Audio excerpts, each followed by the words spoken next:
Ahora, vamos a analizar un poquito más los temas centrales y las ideas clave. En este libro, el autor explora ideas complejas sobre la naturaleza humana, la sociedad, la moralidad y la búsqueda de significado, utilizando una variedad de analogías y ejemplos, desde las jerarquías de las langostas hasta reflexiones sobre la mitología y la psicología. Por ejemplo, sobre las jerarquías de dominancia y la naturaleza humana, el autor comienza utilizando la biología de los lobsters, o sea, las langostas marinas, para ilustrar la importancia de las jerarquías de dominancia en la vida. Afirma que estas jerarquías han existido durante millones de años y son un factor fundamental en la adaptación de la vida compleja. Citando el libro, nos dice: los lobsters o las langostas tienen más en común contigo de lo que podrías pensar, particularmente cuando te sientes de mal humor. Eso dice él en el libro. La posición en la jerarquía influye en la salud, el acceso a recursos y las oportunidades de reproducción. Nos dice el libro también: la jerarquía de dominancia y los niveles más altos de serotonina típicos de quienes las habitan se caracterizan por menos enfermedad, miseria y muerte, incluso cuando factores como el ingreso absoluto o el número de restos de comida en descomposición se mantienen constantes. Eso hablando sobre los lobsters, las langostas. Se argumenta, por tanto, que los seres humanos también tienen un calculador primordial que evalúa su posición social y que esta posición afecta su bienestar general. Las hembras de muchas especies, incluyendo humanos, tienden a sentirse atraídas por los machos dominantes como una estrategia para asegurar la mejor descendencia. Las hembras, nos dice el libro, las hembras que también luchan duro por el territorio durante las etapas explícitamente maternales de su existencia, identifican al tipo dominante rápidamente y se sienten irresistiblemente atraídas por él. Entonces, estamos viendo cómo él usa la sociedad de las langostas de mar para analizar la sociedad humana. Por eso, el concepto de hombre alfa y su atractivo para las mujeres no es exclusivo de los seres humanos, pero se remonta a través de la evolución y lo vemos en diferentes especies. Ahora, en cuanto a la importancia del autocuidado y la responsabilidad, en el libro se enfatiza la necesidad de tratarse a uno mismo con el mismo cuidado y respeto que se trataría a un ser querido. En concordancia con eso nos dice: debes cuidarte y ayudar y ser bueno contigo mismo de la misma manera que cuidarías, ayudarías y serías bueno con alguien que amaras y valoraras. El amor empieza por uno mismo y uno mismo debe tratarse de la misma forma. Muchas veces las personas somos crueles con nosotros mismos, especialmente cuando nos acordamos de nuestros errores. Eso es algo en lo que yo he tenido que mejorar bastante también. Nos dice también que el fracaso en el autocuidado puede llevar a la autodestrucción y a afectar negativamente a los demás. Nos dice el libro: no te menosprecies, mereces algo de respeto. Tú mereces algo de respeto.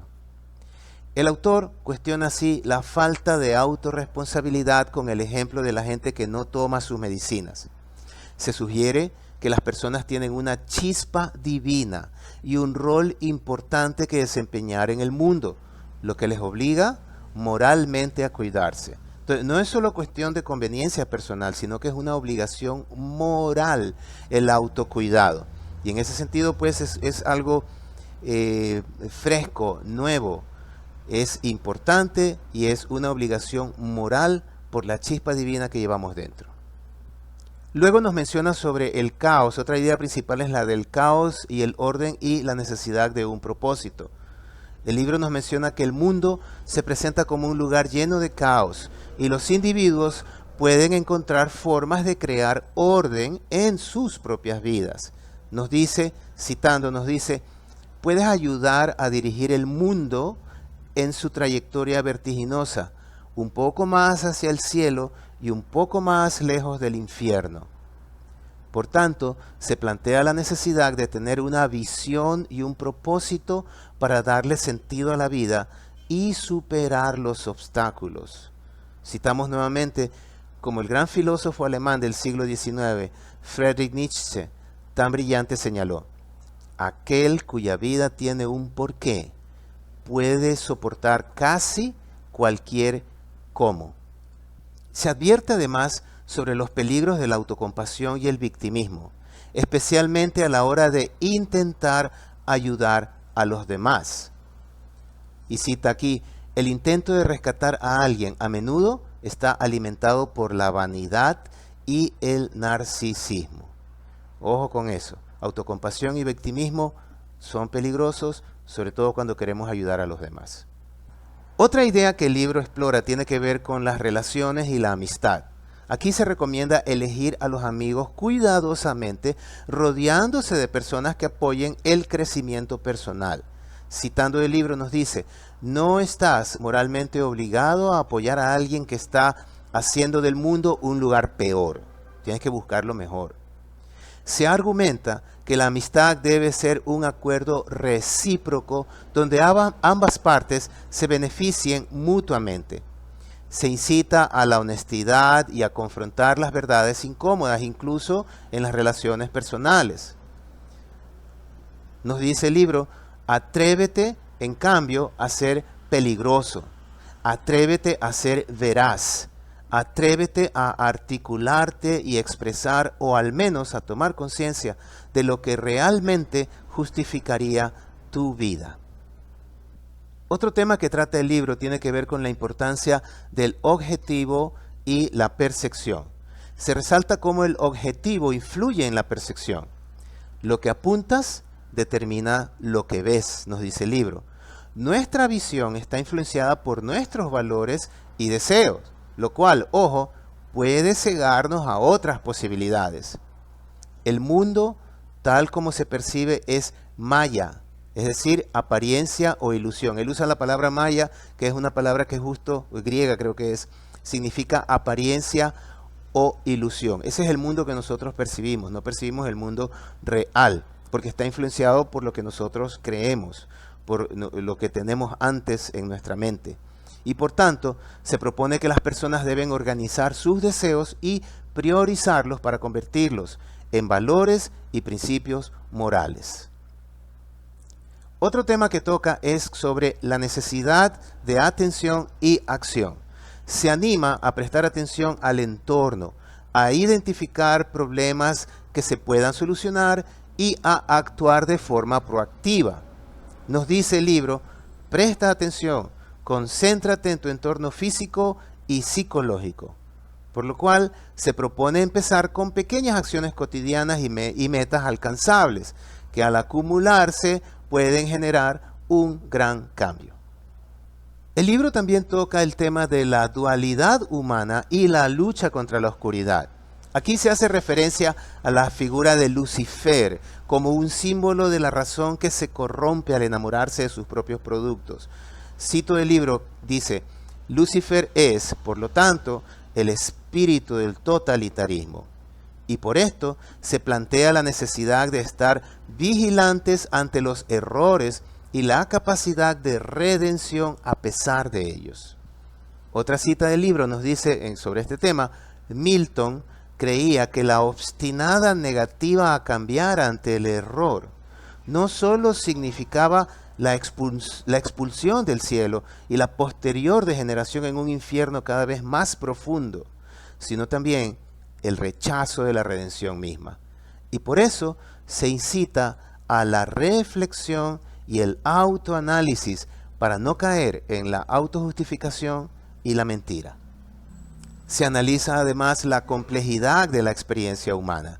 Aquí se argumenta que muchas situaciones como el trauma sexual son intrínsecamente complejas y no tienen respuestas fáciles. Citando nos dice: a veces tienes que cambiar la forma en que entiendes todo para entender correctamente una sola cosa.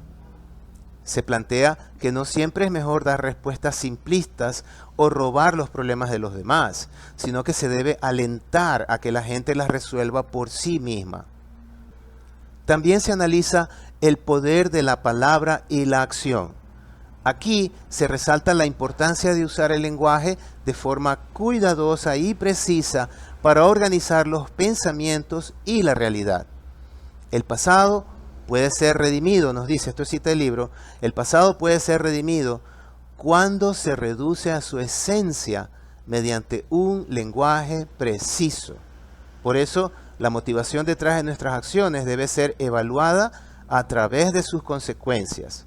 Y citando el libro una vez más nos dice, si las consecuencias de colocar topes de skate, eso es para que las personas que hacen skate, roller skate en esas tablas, ¿no? de skate, no pasen, no toquen los monumentos y los jardines en los lugares públicos, es poner prohibición a eso. Entonces, si las consecuencias de colocar topes de skate en las jardineras y en las bases de las esculturas, por ejemplo, son jóvenes varones infelices y un desprecio estético brutal de la belleza, entonces tal vez ese era el objetivo. Por eso él nos dice, tenemos que evaluar las cosas dependiendo de las consecuencias que se logran con ellas. Eso está dentro del poder de la palabra y la acción. Y sobre un tema candente que todo este tiempo se ha estado mencionando en muchos foros, el patriarcado, nos habla del ir más allá del patriarcado, porque se plantea una visión del patriarcado como un intento, aunque imperfecto, de hombres y mujeres de mejorar sus vidas. Interesante. Se dan ejemplos históricos y actuales de hombres que han trabajado para el beneficio de la humanidad, como los creadores de productos sanitarios y anticonceptivos. Me parece que es una perspectiva diferente a la que están planteando grupos que se oponen al patriarcado y que expande más su significación para aquellos que defienden el patriarcado o formas del patriarcado. En todo caso, es importante analizarlo y para eso tienes el libro. Nos habla también sobre el equilibrio entre dependencia y autoafirmación. Se critica la figura de la madre edípica, que promueve la dependencia en sus hijos en detrimento de su desarrollo. Una perspectiva muy interesante. Se usa el cuento de Hansel y Gretel como ejemplo de una situación donde la dependencia puede llevar a la perdición. Y se hace una analogía con la publicidad de Charles Atlas, donde la figura de la mujer se presenta como alguien que se siente atraída por el hombre con más poder. Luego nos menciona sobre la aceptación del sufrimiento y la búsqueda de significado. Se plantea la pregunta sobre cómo un Dios permitiría el sufrimiento en el mundo. Y ahí cito, ¿qué clase de Dios haría un mundo donde tal cosa pudiera suceder? En absoluto, mucho menos a una niña inocente y feliz. Y por eso se enfatiza la necesidad de encontrar sentido al sufrimiento y de vivir el presente con atención, manteniendo siempre la vista puesta en el bien. En este sentido, esa perspectiva me suena muy parecida a la de Víctor Frankl, que escribió un sobreviviente de los campos de concentración judíos, que escribió un libro donde él exponía justamente sobre eso, de cómo el sufrimiento a él y el hecho de que no le podían quitar todo, menos su yo interior, y por medio de su yo interior y encontrarle sentido a ese sufrimiento, él pudo afrontar todo eso y luego desarrollarse después de estar en los campos de concentración. Me suena un poco a eso.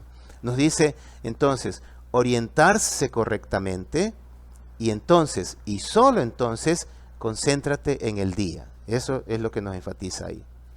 Y menciona la metáfora de la pluma de luz. Se introduce la idea de la pluma de luz como un símbolo del potencial para iluminar el camino en la oscuridad. Y aquí se plantea la pregunta, ¿qué haré con mi nueva pluma de luz? Para eso se anima a las personas a usar esta pluma de luz para escribir las palabras que quieren inscribir en sus almas. Y se concluye reflexionando sobre las relaciones personales y cómo vivir una vida con valores.